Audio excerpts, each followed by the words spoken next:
Ray, why do you think the Bullants can win? Well, you know, if training and attitude plays a big part, Tony, I think that's the biggest thing we've got in our favour today, and we're very keen to. Their seconds players have shown us the way. They're a very young side and up against the Port Melbourne side, and you know, they're 7 goals up at this stage, and you know, they've really shown us the way, and the boys are very, very keen to do well. Graham, why do you think you'll win it? I think our overall team balance. I looked through our game last week and I felt that we had contributors all over the field, and I think that's going to be the key to today's game, and it's a 50-50 chance, and we reckon that our overall team effort, and we've proved that we can play well under these conditions. A very good afternoon, everyone, and welcome again to VFA football, today being the 1984 grand final between Frankston and Preston. We've been entertained by the Moomba Band, and right now we have the Skydivers coming in with the big Mitsubishi Cup. The Premiers taking it out for this year of 1984. The marker is in the centre of the ground, and there we have the first of these Skydivers coming down now, and they'll be bringing down with them the flags of both cities, of the city of Frankston and the city of Preston, and also the Mitsubishi Cup. There's one of the flags as they come in now, and obviously by the colour it is the Preston city flag. And quite a crowd building up here today at the Junction Oval. But right at this stage, we say a very good afternoon to Bruce McAvaney. Bruce? Yes, good afternoon, Phil. There's always an excitement about any grand final, and we're certainly looking forward to this one. Two very informed teams, a good atmosphere here at the moment as the first of the Skydivers land, and I'm looking forward to working with you and Rex throughout the afternoon. Yes, I'm looking forward to enjoying it too. Bruce, Rex Hunt. Yes, good afternoon, everybody. There's just nothing like grand final day. I've been into the rooms, the smell of eucalyptus is there, a great feeling.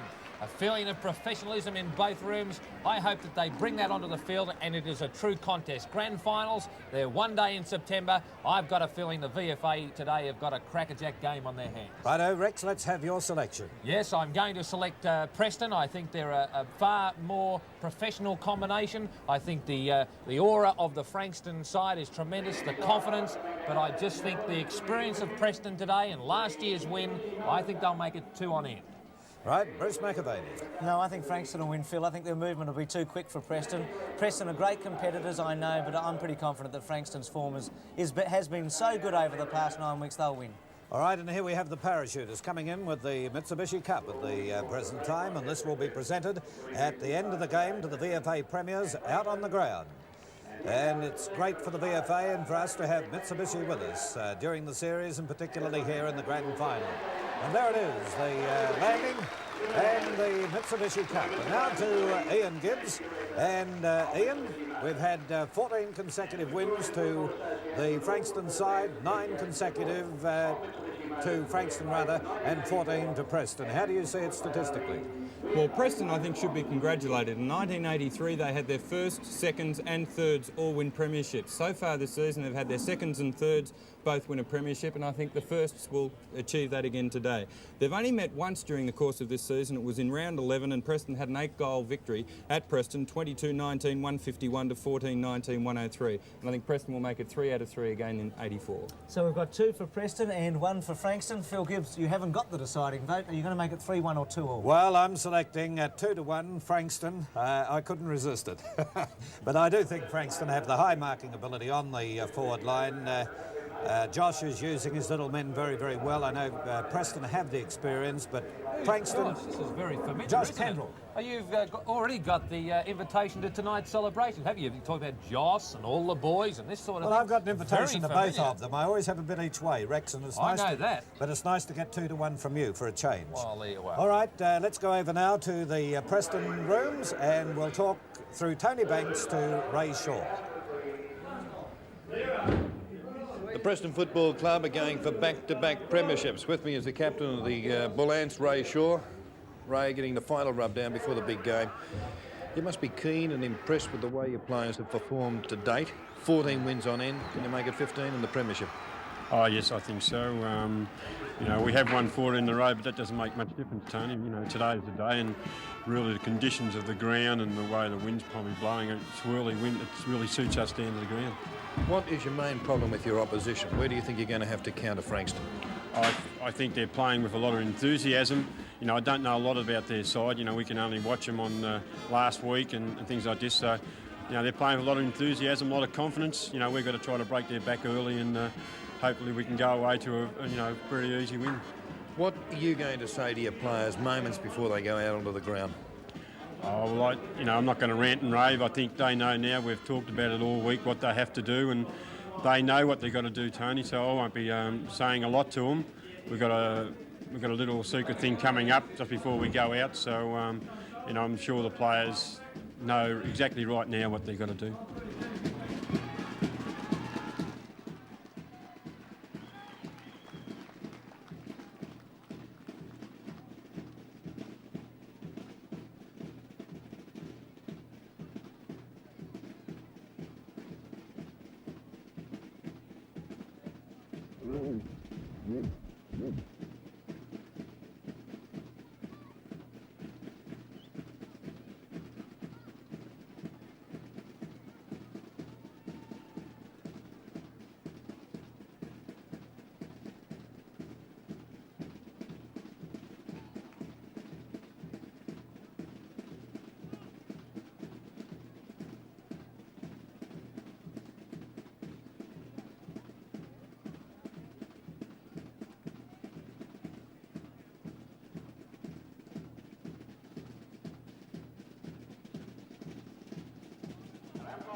Right, here's the Preston side now about to go through the banner, led by their captain and coach Ray Shaw. Have the band of the Moomba Parade playing out there on the ground at the present time, and the Preston side are very, very keen side to take off their second premiership in a row. Umpires have emerged on the ground. The field umpire for today is Graham Marcy, who's been 7 years with the VFA, and Mike Phillips 3 years with the VFA. The boundary umpires Keith Norman 4 years and Con Demopoulos 3 years. The goal umpires Ken Andrews 17 years and Ian Robinson 10. The board representative is Ken Quinn. And you will probably notice that the umpires will be wearing black armbands today. Unfortunately, Wal Strickland passed away last Thursday, and we extend our sympathies to the family of the late Wal Strickland, who was with the VFA for 30 years. The reserves grand final today was won by Preston 18-7, 115, defeated Port Melbourne 9-15, a total of 16-9. And now we're still waiting on the Frankston side to make their appearance. Let's take you to Tony Banks, who in turn will be talking with their coach, Graham Kendall. Well, there's a real buzz in the Frankston rooms because Frankston played in the first semi-final against Camberwell, and they've progressed to the grand final. They're out to stop Preston winning 2 premierships in a row. Graham, congratulations on getting so far. It's now 50-50 as to who gets the premiership cup. Yeah, thanks, Tony. It's grand final day is always it's a different game altogether, and I always say that there's 4 pressures in a year of football. You have your practice games, you have your games for 4 points, you have your finals, and you have your grand final. So we've proved that we can play under all the other conditions, and we've yet to prove whether we can play under the real grand finals conditions, but I think we can. Have you had any special motivators into the rooms whilst it was locked to see if they can G the players on, just that little bit extra? No, we haven't done anything really differently. We've just had a look at a couple of films, and it was basically just to reinforce the things that we've been doing through the year, and it was just the good things that our players have been doing over the past 4 or 5 weeks. Are you satisfied that with their capabilities in the last couple of weeks they're good enough to beat a very tough and talented Preston team? Oh, yeah, obviously we think that. We've had belief in ourselves for about 7 or 8 weeks now, and we've always thought that we could compete with these top sides. We've proved it against, obviously against everyone else, but we've got to prove it against Preston today, and we know it'll be tough. We know that they're seasoned campaigners, but I think our team spirit and our enthusiasm is going to be something that they'll find pretty hard to match. Thanks. Good luck. Okay, Thank you. Right, and there we have the Frankston side now making their entry onto the arena down here at the Junction Oval, led by their captain and the Liston Trophy winner in Peter Geddes.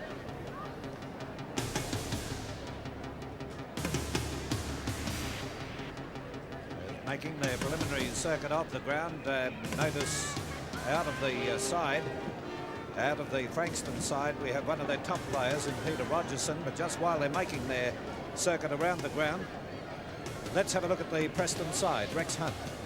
Well, it's a pretty good-looking side, but one player who is not on that particular list or in the 18 is Anderson. Now, Anderson is named on the interchange bench, whether he lines up or not. Number 33, you'll find that's G.A. Anderson, originally from Collingwood Reserves, I believe. I'll stand corrected, but I'm pretty sure it's the same Graham Anderson who was at Collingwood Reserves. Not a bad player.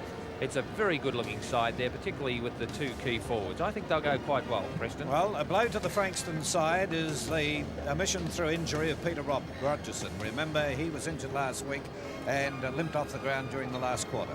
His place will be taken in the Frankston side by Thomas, number 29. Rogerson, I'm glad to see him out of the side. If he wasn't 100% fit, they may have said, gee, we might stick him in the pocket, but this game is too important. So Rogerson out, number 8 is out of the side, and of course, Thomas, number 29 in. We'll be back after this break.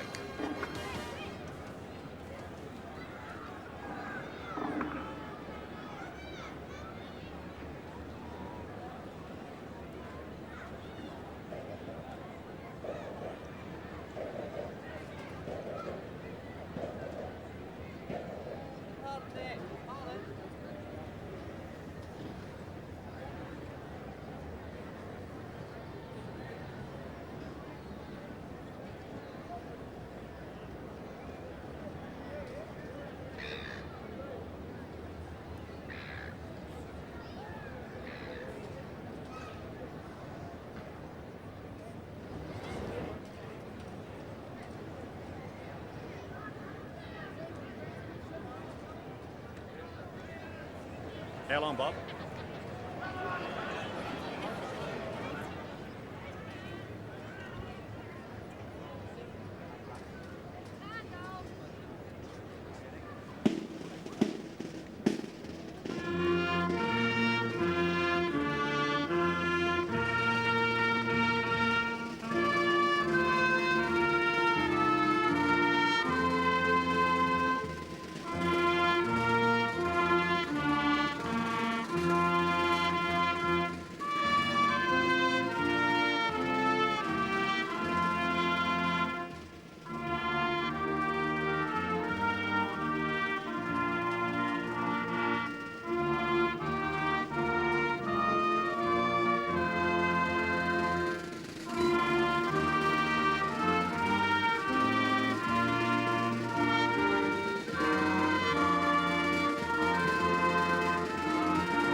Back in time for the finish of the national anthem, to the roar from the crowd down here at the Junction Oval. Both sides splitting up. In a few moments we'll be taking it down to Tony Banks for the toss of the coin. He has the umpire there with him.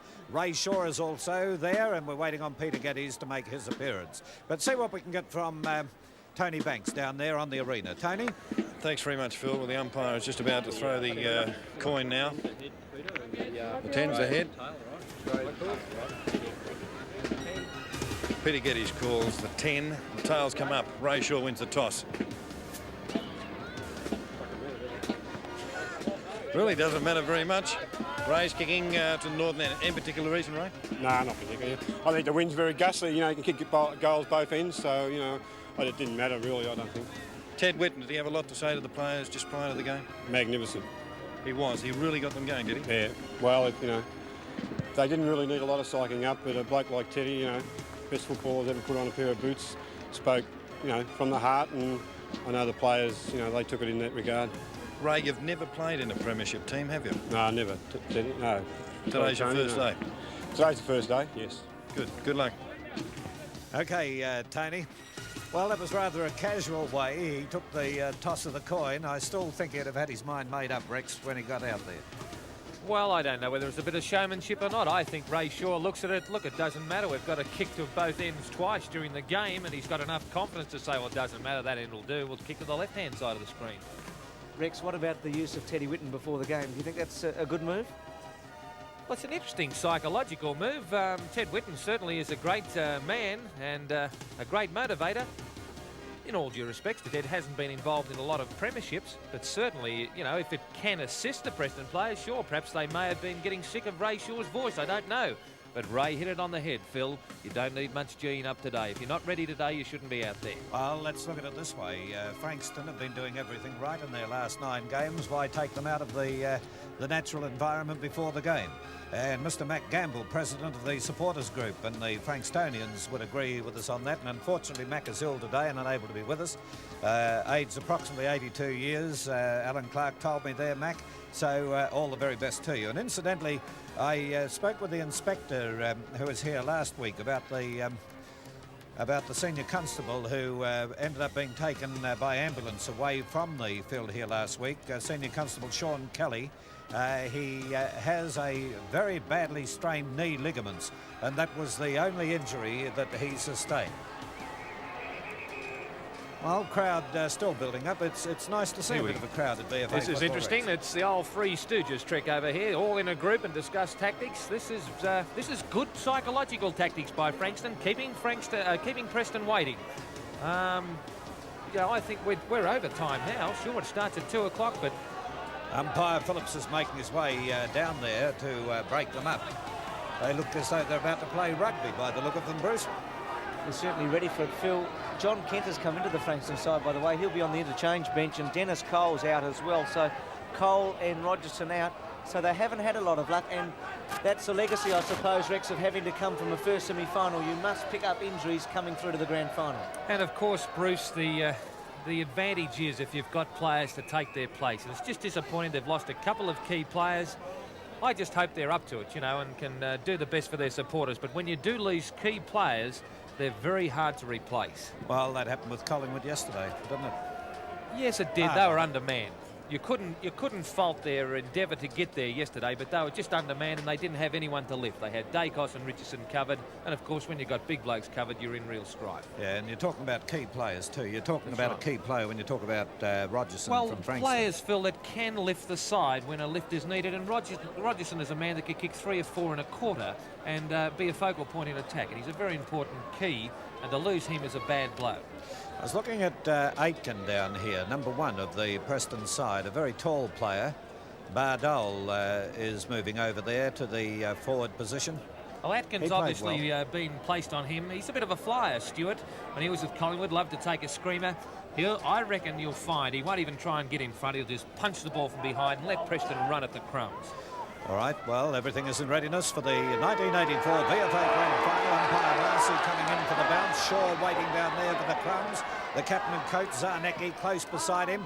And in comes Geddes for the big knockout up towards the half-forward line. Another punch by Walsh. He sends it towards that half-forward line. Bardole ends up on the ground. Taken away here by Kane. Kane gets it to Jones. Jones back to Beaton. Beaton up towards the forward zone, but White comes out in defence for the Preston side. White plays the ball out towards the half-back line, outer side of the ground. Moving around here is Dunbar. Dunbar had the ball in front of him, couldn't control it, and it will be a throw-in. Interesting, Phil. The Bruin is on Russell, not Gamble, so Gamble's playing at centre half-back. Right. Buckman move in once again, and the knockout directed this time by Jordan comes down here towards Bryan. Bryan up towards the half-forward line. Racing away with the ball was Salvador. but couldn't break clear, and eventually we see coming in as Walsh, who's covering a lot of territory, puts it around the wing on the outer side, and again we'll see Preston into attack through Bryan. He's had a couple of kicks so far in the game, punch back here, and the opportunity now for Frankston to get it into attack through Zarnecki. Zarnecki goes to the pass to Jones. Jones across here to Baldwin. Baldwin couldn't break clear with the ball. Look at them go in. Jones couldn't get past his own man then. Dribbled away from the pack, kicking in danger, and the umpire says the free kick will be taken by Doyle. So Doyle of Preston, pressure on all players, drops short to Walsh. Walsh now from well wide of the centre. And what's this, Ian, his third kick? It's his third possession, second kick. So Walsh now plays it across field. He sees a lead from out there, and will he get it? Going up is Gamble, and Gamble has pulled in the mark. So Preston matching them in the air by the look of it, Rex. That was a very solid mark for Gamble to take that. You'll see here, look, eyes on the ball. Oh, classic mark under pressure. The centre half forward, play crowded down here. Aitken's in there, but kicked away towards the flank by Bryan again. No one able to control the ball. That was Bryan's third kick, and it will be a push in the back. Umpire giving the free kick Preston's way to Ray Shaw. So Shaw, with a 15-metre penalty being applied, he's making sure too. It is, and he comes up to the half-back line, goes for the short pass, looking for his teammate out here in Salvador. He couldn't control the ball, and it's gone over the line. Fife was the player to push it over. The centre men roaming far and wide at the present time, 2.5 minutes into the first term. Ruckman set themselves again. Geddes actually got his hand to the ball and followed up here by Beaton. Beaton up towards the half-forward line. Bardole, good mark. Yes, the umpire's paid it. Got in front, pushed it down, and immediately plays on to Zarnecki, and Zarnecki just takes the grab. Short of centre half-forward, he races on now, can line them up. First score of the match coming up. What's it going to be? It's a mark. Good mark, then by Boyd. Peter Boyd, with one hand in the air. Look at this again on the Mitsubishi replay. Good mark by Boyd.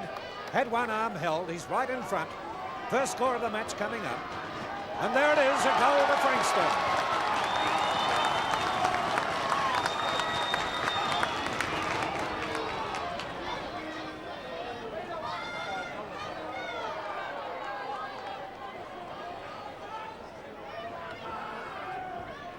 And back here we have the score. There's the replay of that mark, and a great mark, Bruce, wasn't it? He played very well last week, Phil. He's a good player, Boyd. They have played him in the back line throughout the season, but he's a good goal kicker, and he's going to be hard to contain. So the mobile scoreboard reading Frankston 1 goal. Preston have yet to score. Umpire Phillips coming in. And again, Geddes getting the knockout from the ruck down towards Walsh, who's playing well in the centre. Pass out here to Zarnecki. Zarnecki back this time to Kane. Glenn Kane up towards the half-forward line. Oh, Bardole overran it. Allows Aitken to come in from behind. There's Shaw racing after. It'll beat him over the line. Gamble right behind Shaw. Phil, Shaw's gone onto a half-forward flank, and Bryan's gone into the centre. Yes, the players are moving around quite a bit. The centre men are covering a lot of territory. Here it comes out wide. Shaw behind Walsh. Walsh will come through. Oh, beautifully done by Walsh. A pass across here, and there's the chance for Lynn to get it away. Goes up towards the half-forward line. Aitken came into it. Zarnecki in front. Zarnecki's grabbed him, passes back. He knew his teammate Hilton was behind him. Oh, a free here. Down went Bardole, and look at it. I think the umpire should have taken it off Frankston. Irrespective of the report, they should have taken it off Frankston because there was a reportable offence by a Frankston player retaliating. Well, Plowman has been ordered off. Tony Banks waiting on the boundary line. And listen to the crowd. Well, this is VFA football. What's happening, Tony Banks? Well, Tony can't hear us down there. Here it is again. Right, make up your own mind. Bardole in possession, yes. Oh, if you don't mind, umpire. Yes, the old coat hanger. They're walking Bardole around a bit. Well, Bruce, you haven't seen VFA finals before. Well, I know one thing. The umpire certainly made the right decision. Well, he made the right decision, and Bardole being walked around as we have Boyd now, lining them up. And he's put it off line, or has it come back in? It's a goal.